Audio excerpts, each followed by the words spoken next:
तंत्र की दुनिया में बहुत कुछ होता है। आप सामान्य पूजा पाठ कर सकते हैं, देवी देवताओं की कृपा पा सकते हैं, कोई दिक्कत नहीं है। पर जब बात आती है कुछ अलग हटके करने की, कुछ विशिष्ट करने की, जब बात हो प्रत्यक्षीकरण करने की,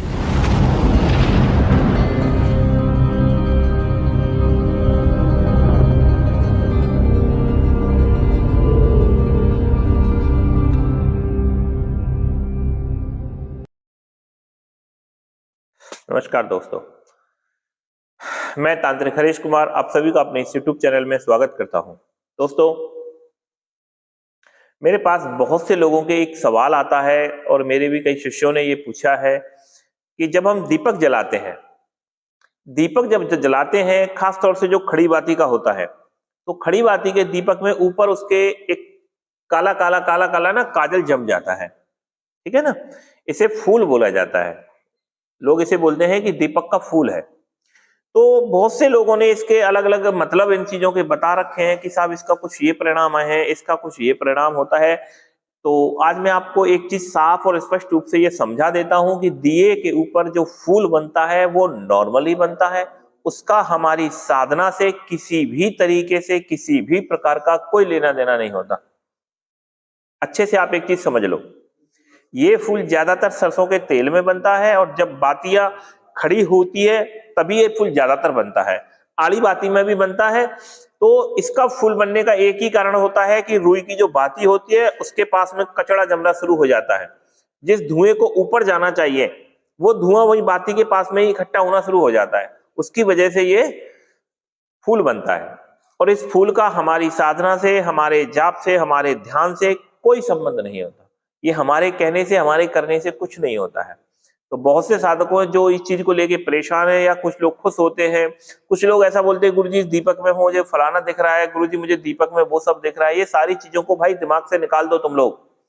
शक्ति का मतलब सिर्फ वो है जो तुम्हारे सामने आए, रूबरू खड़ी होकर तुमसे बात करे, या आंख बंद करके ध्यान में तुम्हारे में या दृष्टि पटल पे तुम्हें शक्ति दिखाई दे और बात करे, तो ही माना जाता है कि शक्ति आ रही है।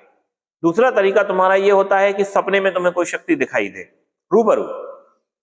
और एक तरीका होता है जो वो भी चलता है, मैं हालांकि उसे कम मानता हूं। वो एक तरीका है कि सर पे शक्ति खेल रही होती है और ऐसे ऐसे करके झूमता रहता है आदमी और उससे वो बोलता करता है। वो भी अगर पूरी शक्ति करंट में आ जाए तो भी वो पूरा अपना बोल देती है, तो भी शक्ति पूरी रहती है। वरना 90 या 99 या 100 के 100% आजकल बस अपना आदमी बस झूमता रहता है। भूत का पता नहीं है भी कि नहीं, देवियों का पता नहीं है भी कि नहीं, बस वो चलता रहता है आदमी का।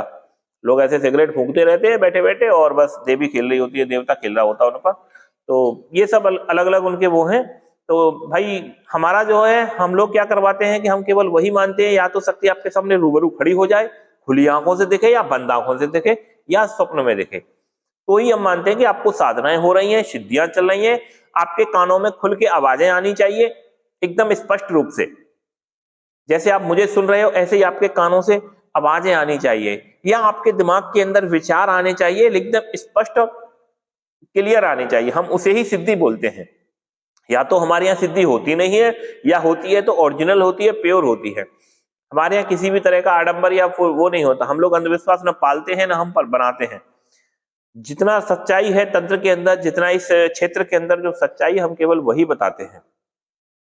तो ये वीडियो थोड़ा सा अच्छे से आप समझ लेना ठीक तरीके से कि दीपक के अंदर जो फूल बनते हैं उन फूलों में कुछ नहीं होता है। कई लोगों का हवन का भी है कि हवन अपना चल रहा होता है, लोग उसके फोटो खींच लेते हैं, बोल देते हैं गुरुजी देखो इसमें हनुमान दिख रहे हैं, किसी को दुर्गा दिख रही है, किसी को कुछ दिख रहा है। तो ये सब पे भाई अपन ध्यान नहीं देते बिल्कुल भी, ठीक है ना। और आप लोगों को भी ध्यान नहीं देना चाहिए। इन सारी चीजों से आपका कुछ हित होने वाला है नहीं, जब तक हम किसी भी कार्य को अपने कंट्रोल में ना आ जाए। शक्तियां मौजूद ही हैं ब्रह्मांड में, चारों तरफ शक्तियां फैली पड़ी हैं, लेकिन उस शक्ति का होना न होना तब तक कोई फायदा नहीं है जब तक वो मेरे कंट्रोल में ना आ जाए। शिव जी है कहीं बैठे हैं, काली है कहीं बैठी है, बैठी है बैठी है, वो मेरे जब तक कोई काम नहीं आ रही तब तक मेरा क्या। शक्ति है, जिन्न है कहीं बैठा है, जब तक वो मेरा नहीं हुक्म मान रहा, जब तक मैं उससे काम नहीं ले रहा, तब तक उसका होना ना होना बराबर है। और इसको साधना ही, इसको शक्ति को या पावर को या ब्रह्मांड की जो ऊर्जा कह लो, कुछ भी कह लो, उस शक्ति को अपने हाथों में कंट्रोल कर लेना कि मैं जब चाहूं जो चाहूं वैसा कर सकूं, उसे ही साधना बोला जाता है। हमारे यहाँ उसे ही प्रत्यक्षीकरण बोला जाता है। हमारे यहाँ वही मेन चीज होती है। और जब तक ये सब नहीं हो रहा है, जब तक ऊर्जा तुम्हारे कंट्रोल में नहीं आ रही, चाहे तुम्हें शिव जी आए दिखाई दे और गए, काली आई दिखाई दी और गए, जब तक वो हमारा सुन ही नहीं रही, हम उसका नहीं सुन रहे, तब तक क्या बेनिफिट है। तो हम इन चीजों पे ध्यान नहीं देते हैं। तो जो भी दूसरे लोग अगर सुन रहे हैं तो ठीक है, नहीं तो जो मेरे शिष्य हैं वो तो आप लोग इस चीज को सुन लीजिए कि दीपक में आपका कोई फूल बन रहा है, कुछ भी आपको दीपक में बन रहा है, उसको लेना है, कैंची रखनी है या चिमटी रखनी है, लेकर के उसको हटा देना है। एक पतली वाली चिमटी आती है, उस चिमटी को लेकर के आपको उस फूल को हटा देना है, बस दीपक एकदम तेज अच्छा साफ जलने लग जाता है। और इसका कोई कारण नहीं है, खासतौर से सरसों के तेल में ये ज्यादा बनता है, घी में कम बनता है। फूल बनता है घी में भी कभी कभी, लेकिन घी में कम बनता है। ठीक है, ठीक है दोस्तों, इतनी सारी जानकारी है, आप सभी इसको अच्छे से समझिएगा। नमस्कार।